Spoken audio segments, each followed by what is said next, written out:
ব্যবসা বাণিজ্যের সংবাদ ও বিশ্লেষণ নিয়ে ডিবিসি নিউজের নিয়মিত আয়োজন ইসলামী ম্যাক নিবেদিত টালি খাতায় স্বাগত জানাচ্ছি আমি ইব্রাহিম পাঠান। 12.5 কেজি সিলিন্ডারের গ্যাসের দাম 600 টাকা থেকে বাড়িয়ে 700 টাকা করতে চায় সরকারি প্রতিষ্ঠান এলপি গ্যাস লিমিটেড, আর বেসরকারি কোম্পানিগুলো বাড়াতে চায় 200 থেকে 300 টাকা পর্যন্ত। এজন্য তারা 1269 টাকা নির্ধারণের প্রস্তাব দিয়েছে। বৃহস্পতিবার সকালে রাজধানীর ইস্কাটনে বিয়াম মিলনায়তনে গণশুনানিতে এলপি গ্যাসের নতুন দাম প্রস্তাব করা হয়।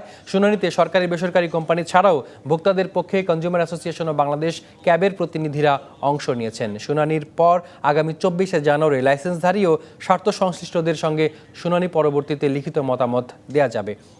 গত বছরের 29শে নভেম্বর গণশুনানির মাধ্যমে এলপিজির দাম নির্ধারণ করে প্রতিবেদন দাখিল না করায় বিআরসির চেয়ারম্যানের বিরুদ্ধে আদালত অবমাননার রুল জারি করা হাইকোর্ট। এরপরই 15 ডিসেম্বর ওই মামলার পরবর্তী শুনানির দিন ঠিক করা হয়েছিল। সেই শুনানিতে কমিশনকে চলতি বছরের 11 জানুয়ারি পর্যন্ত সময় দেয় আদালত। এরপর আদালত অবমাননার রুল থেকে মুক্তি পেতে এলপিজির দাম নির্ধারণে গণশুনানির আয়োজন করে কমিশন। সকাল 11টায় শুরু হয় এই গণশুনানি, চলবে বিকেল 5টা পর্যন্ত।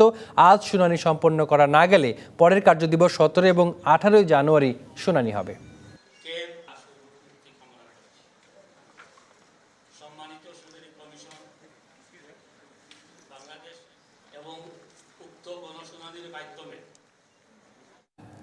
দর্শক, গণশুনানির এই অনুষ্ঠানটি এখনো চলছে, আমরা সরাসরি সেই অনুষ্ঠানে যাচ্ছি। এখন কথা বলছেন ওমেরা পেট্রোলিয়ামের সিইও সৈয়দ শামসুল হক আহমেদ। এই পর্যায়ে প্রেজেন্টেশন আমরা শেষ করছি। আমাদের অনেক ধন্যবাদ আপনাদের পেশেন্ট হিয়ারিং এর জন্য, সবাইকে ধন্যবাদ। আসসালামু আলাইকুম। অনেক ধন্যবাদ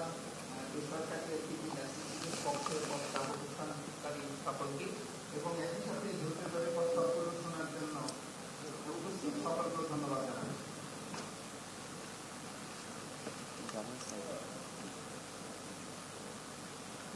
মাননীয় চেয়ারম্যানের সূচনা বক্তব্যে আপনারা শুনেছেন সরকারি সংস্থা এবং বেসরকারি লাইসেন্স। গণশুনানি অনুষ্ঠানটি চলছে, পরবর্তীতে আবারও কেউ কথা বলে, গুরুত্বপূর্ণ কেউ কথা বলে আমরা সেই অনুষ্ঠান যাওয়ার চেষ্টা করবো। এবার যাচ্ছি পরের খবরে। চলতি মৌসুমে রংপুর জেলায় ধান চাল সংগ্রহের লক্ষ্যমাত্রা অর্জন অনিশ্চিত হয়ে পড়েছে। চুক্তির 2 মাসে মাত্র 5% চাল আর 1%-এরও কম ধান সংগ্রহ করতে পেরেছে খাদ্য বিভাগ। জেলায় 880টি চালকল থাকলেও চুক্তি করেছে মাত্র 81টি। আলোচনা ছাড়া সরকার দাম নির্ধারণ করায় অধিকাংশই মিল মালিক চুক্তি করেনি। এসব মিলারদের বিরুদ্ধে কঠোর ব্যবস্থা নেওয়ার দাবি আন্দোলনকারীদের। গত 15 নভেম্বর থেকে 28 ফেব্রুয়ারি পর্যন্ত 17,638 মেট্রিক টন সিদ্ধ চাল ও 10,382 মেট্রিক টন ধান সংগ্রহের লক্ষ্যমাত্রা নির্ধারণ করে সংগ্রহ অভিযান শুরু করে রংপুর জেলা খাদ্য বিভাগ। তবে অধিকাংশ চালকল মালিক খাদ্য বিভাগের সাথে চুক্তি না করায় লক্ষ্যমাত্রা অর্জন অনিশ্চিত হয়ে পড়েছে।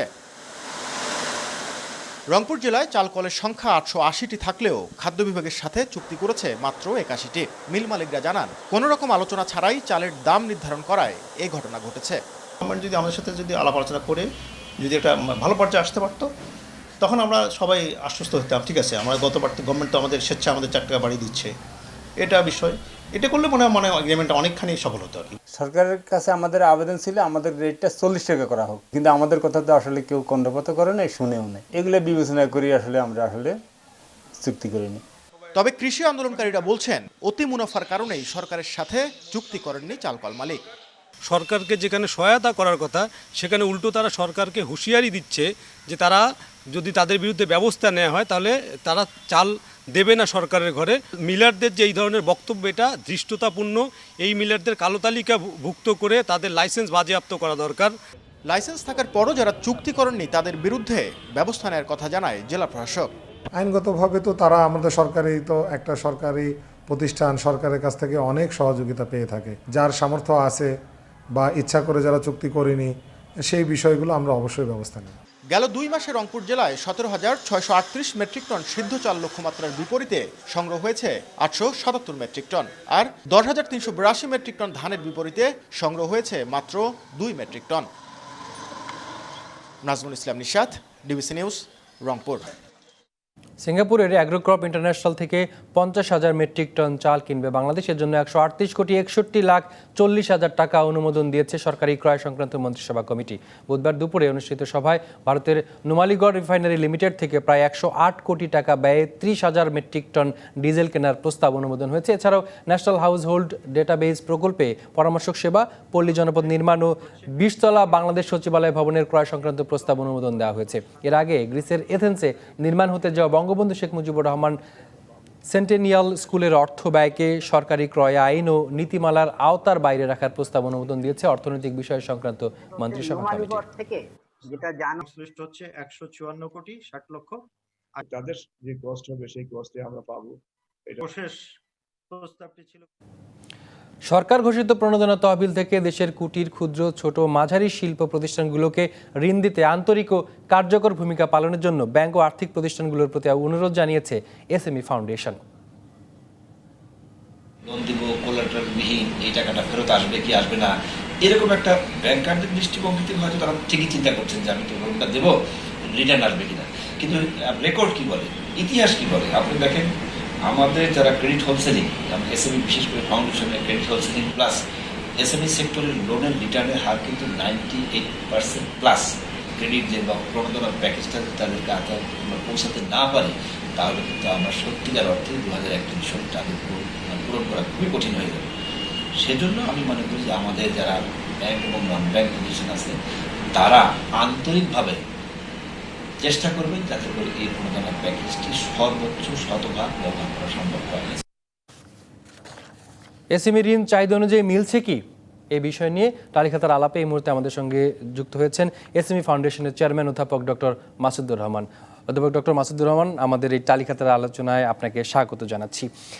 সরকার যথেষ্ট আন্তরিকতার পরিচয় দিয়েছে যখন করোনার প্রকোপ বাংলাদেশে শুরু হলো, তখন যে 20,000 কোটি টাকার তহবিল গঠন করা হয়েছে, 3 দফায় মেয়াদ বাড়ানো হয়েছে, কিন্তু তারপরে এই তহবিল ঠিকমতো বিতরণ করা যাচ্ছে না।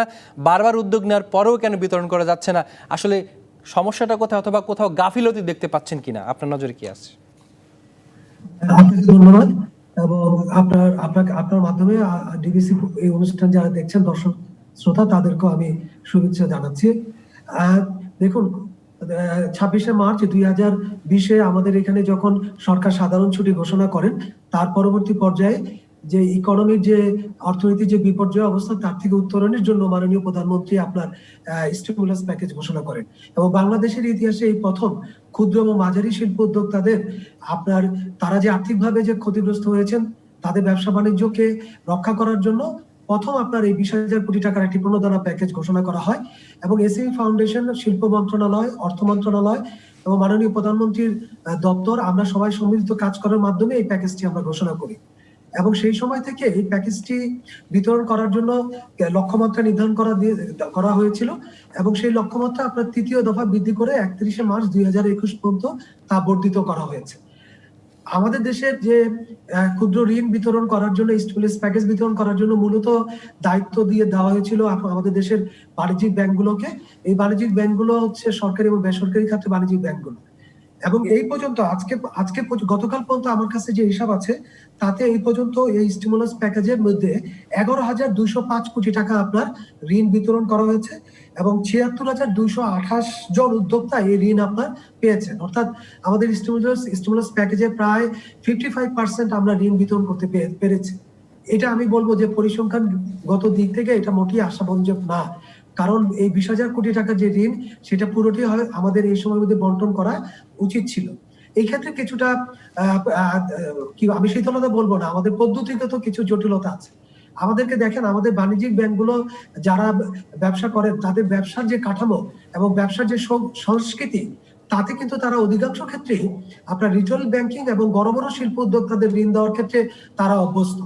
এসএমইর ক্ষেত্রে ঋণ বিতরণ করার জন্য যে পদ্ধতি পরিচালনা করা দরকার এবং যে প্রক্রিয়ার মধ্যে দিয়ে এসএমই ঋণকে আপনার ব্যবস্থাপনা করতে হয়, আমাদের অধিকাংশ বাণিজ্যিক ব্যাংকের কিন্তু সেই কাঠামো তাদের মাঝখানে নেই। আমরা নিজেরা এবং অর্থ মন্ত্রণালয়, শিল্প মন্ত্রণালয়ের মাধ্যমে বাংলাদেশ ব্যাংকের মধ্য দিয়ে আমরা এই প্রক্রিয়াগুলোকে সহজতর করার জন্য আমরা চেষ্টা করেছি এবং বিভিন্ন রকমের নির্দেশনা কিন্তু বাংলাদেশ ব্যাংক আমাদের কমার্শিয়াল ব্যাংকগুলোকে দিয়েছে।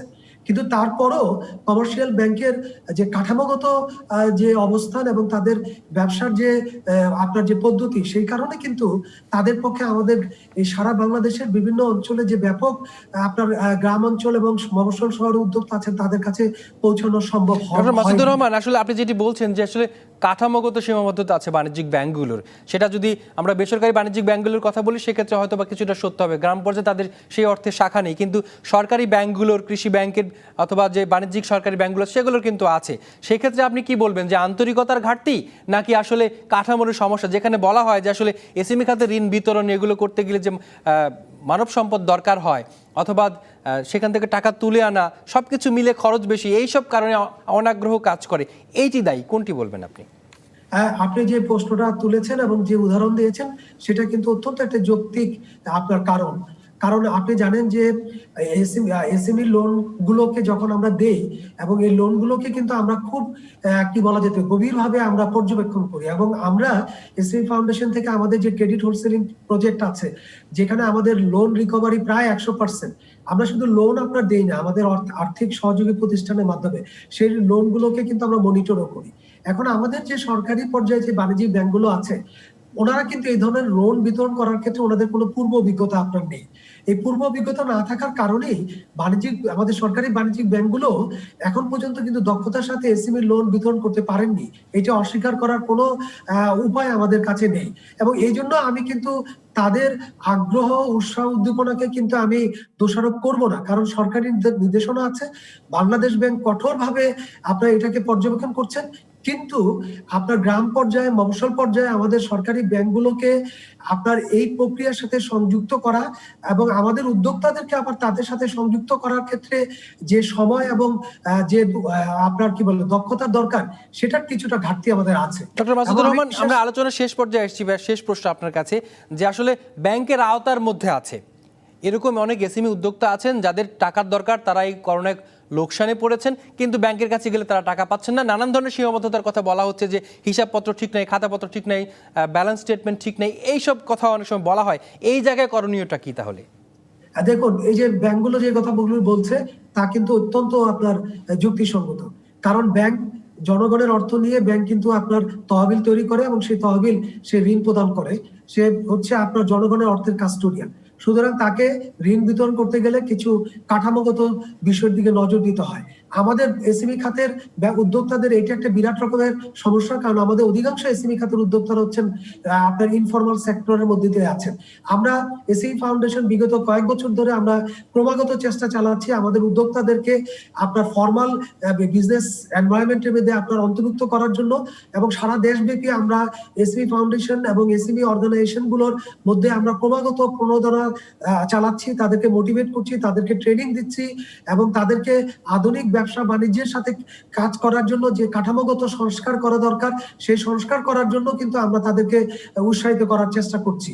এবং পাশাপাশি আপনি জানেন বাংলাদেশ ব্যাংক, শিল্প মন্ত্রণালয়ও কিন্তু কাঠামোগত সংস্কার আপনার করছে, এবং আশা করি কোভিড-19 আমাদেরকে একটি বিরাট রকমের কি বলবো এই যে আপনার যে সমস্যায় পড়েছিলাম তার মধ্যে দিয়ে আমাদের যে শিক্ষা তৈরি হয়েছে আমাদের এবং আমাদের উদ্যোক্তাদের, আমি বিশ্বাস করি তার মধ্যে দিয়ে আগামী দিনে আমাদের উদ্যোক্তারা অনেক বেশি আপনার ফর্মাল সেক্টরের সাথে নিজেদেরকে সংযুক্ত করবেন, এবং আমরাও প্রাতিষ্ঠানিকভাবে উদ্যোক্তাদেরকে আনুষ্ঠানিক কাঠামোর মধ্যে নিয়ে আসার জন্য আমরা কিন্তু আমাদের কর্মধারা অব্যাহত রাখছি এবং রাখবো।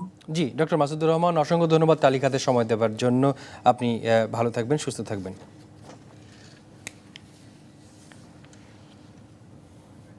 তালিকাতে এই পর্যায়ে বিরতি নিচ্ছি, সঙ্গে থাকুন। আবারও স্বাগত জানাচ্ছি ব্যবসা বাণিজ্যের সংবাদ বিশ্লেষণে ডিবিসি নিউজের নিয়মিত আয়োজন ইসলাম ব্যাংক নিবেদিত তালিকাতায়। করোনাকালে পল্লী কর্মসহায়ক ফাউন্ডেশনের ভূমিকা নিয়ে ভার্চুয়াল সেমিনার চলছে, আমরা সরাসরি যাচ্ছি সেই অনুষ্ঠানে। হয়তো কোনো মানে যাদের সম্পর্কে কোনো তথ্য আমাদের কোথাও নাই, সেই গ্রুপটাকে আমাদের রিচ করার জন্য কিন্তু আমরা প্যাকেজটা পরিকল্পনা করেছি, যেটা মাননীয় প্রধানমন্ত্রী বলছিলেন যে এই ক্ষুদ্র যারা আছেন উদ্যোক্তা বা ক্ষুদ্র উৎপাদক যারা আছেন তাদের কাছে আমাদের পৌঁছানোর ব্যাপারটা খুব জরুরি। আমি মনে করি এটা পৌঁছানোটা খুব জরুরি, কেননা যেটা বললেন যে আপনি দেখেন যে এখন করোনা ভাইরাসের যে এই যে মানে ইউরোপ এবং আমেরিকা জুড়ে যে এই যে সমস্যাটা, মানে এটা তো আমার মনে হয় স্যার যে আরো বেশ কিছুদিন থাকবে, কারণ ওদের একদম পুরো স্ট্যান্ড স্টিল, সবকিছু বন্ধ হয়ে গেছে। তো সেইখানে কিন্তু আমাদের যে আরএনজি সেক্টর বা এই সমস্ত সেক্টরগুলি কিন্তু ইতিমধ্যে কিন্তু সেটার ইম্প্যাক্টটা কিন্তু তারা ফিল করা শুরু করেছে, এবং অন্যান্য ক্ষেত্রেও কিন্তু ইকোনমিতে সেই অভিঘাতটা আসবে। কাজে আমাদের যে নিজস্ব এই লেভেলে যে ক্ষুদ্র লেভেলে যে ডিমান্ডটা, এবং সেটা যদি আমরা বাঁচিয়ে রাখতে না পারি এবং সেখানে সাপ্লাই চেনে সবকিছু যদি আমরা ধরে রাখতে না পারি, তাহলে এটা আমাদের জন্য সমস্যা হবে। এবং সেই টার্গেটটাকে, সেই কথাগুলিকে মাথায় রেখেই তাদের চাহিদাটাকে যাতে আমরা মিট করতে পারি এবং সময় মতো, সবচেয়ে বড় কথা হচ্ছে সময় মতো যদি আমরা না দিতে পারি, তাহলে কিন্তু তাদেরকে সার্ভাইভ করানো যাবে না। পিকেএসএফ এর ভার্চুয়াল সেমিনার চলছিল, আমরা এতক্ষণ সেটি দেখছিলাম। পূর্বানুমতি ছাড়াই তালিকাভুক্ত কোম্পানির শেয়ারের অস্বাভাবিক উত্থান পতন তদন্তের জন্য 2 স্টক এক্সচেঞ্জকে দেওয়া নির্দেশ স্থগিত করেছে নিয়ন্ত্রক সংস্থা Bangladesh securities and exchange commission. স্থগিতাদেশের চিঠি উভয় স্টক এক্সচেঞ্জের ব্যবস্থাপনা পরিচালক ও প্রধান নিয়ন্ত্রক কর্মকর্তা বরাবর পাঠানো হয়েছে। এর আগে বিএসইসি তালিকাভুক্ত কোম্পানির দর উত্থান পতনের বিষয়ে উভয় স্টক এক্সচেঞ্জকে তদন্তের নির্দেশ দিয়েছিল। এর মধ্যে বিগত 30 কার্যদিবস বা কম সময়ের মধ্যে যদি কোনো কোম্পানির শেয়ারের দাম 50% বাড়ে বা কমে, তার কারণ খতিয়ে দেখতে বলা হয়েছিল, যার জন্য বিএসইসির অনুমোদন লাগবে না এবং যখনই কোনো কোম্পানির ক্ষেত্রে এমনটি হবে তখনই তদন্ত করতে পারবে বলে জানানো হয়েছিল। বিনিয়োগকারীদের স্বার্থে ও বাজার মধ্যস্থকারীদের অনুরোধে তদন্তের নির্দেশে স্থগিতাদেশ দেওয়া হয়েছে বলে জানিয়েছে কমিশন।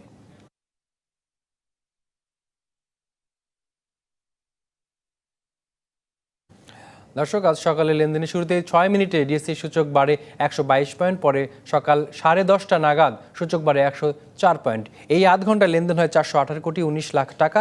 এবারে জানাচ্ছি ঢাকার পুঁজিবাজারের এই মুহূর্তের লেনদেনের পরিস্থিতি। ঢাকার বাজারে আমরা দেখতে পাচ্ছি এখনো ঊর্ধ্বমুখী প্রবণতার মধ্য দিয়ে লেনদেন চলছে। ঢাকার বাজারের প্রধান সূচক ডিএসসি এক্সে এখন পর্যন্ত 149 পয়েন্ট যোগ হয়েছে, 2.59% যেটি আমরা বলি, এবং সব মিলিয়ে অবস্থান করছে 5,919 পয়েন্টে। এবং ডিএসসি এস সেখানে অবস্থান করছে 1,323 পয়েন্টে, 21 পয়েন্ট যুক্ত হয়েছে। এবং ডিএস 30 সেখানে 77 পয়েন্ট যুক্ত হয়ে অবস্থান করছে 2,237 পয়েন্টে। ঢাকার বাজারে লেনদেন হওয়া শেয়ারগুলোর মধ্যে এখন পর্যন্ত দাম বেড়েছে 225টির, কমেছে 64টির, আর অপরিবর্তিত 70টি কম, এবং লেনদেন হয়েছে আমরা দেখতে পাচ্ছি যে 1388 কোটি টাকা। এবার আমরা একটু টপ 20 গ্রুপের মধ্যে এগিয়ে আছে কোন কোম্পানিগুলো দেখছি। বিবিধ খাতের কোম্পানি বেক্সিমকো বেশ কদিন ধরে এগিয়ে আছে, শীর্ষে আছে। সর্বশেষ 87.4 টাকা লেনদেন হচ্ছে কোম্পানির শেয়ারের দর, এবং এখন পর্যন্ত 130 কোটি টাকা লেনদেন হচ্ছে। রবি 2 নম্বরে আছে। বেক্সিমকো ফার্মা ওষুধ খাতের কোম্পানি, সেটি বেশ কদিন ধরে বাড়ছে এবং 203 টাকা দরে লেনদেন হচ্ছে এবং 75 কোটি টাকার মতো লেনদেন হচ্ছে। 4 নম্বরে আছে সিটি ব্যাংক এবং 5 নম্বরে আছে লাফাজ হোলসিম ব্যাংক লিমিটেড, সিমেন্টের খাতের প্রতিষ্ঠান। এই অবস্থানে রয়েছে আমরা। এবারে আমরা যাচ্ছি পরের খবরে। ব্যবসা বাণিজ্য সংবাদ বিশ্লেষণে ডিবিসি নিউজের নিয়মিত আয়োজন ইসলাম মেঘ নিয়মিত তালিকা, তার যে পর্যন্তই সঙ্গে থাকুন।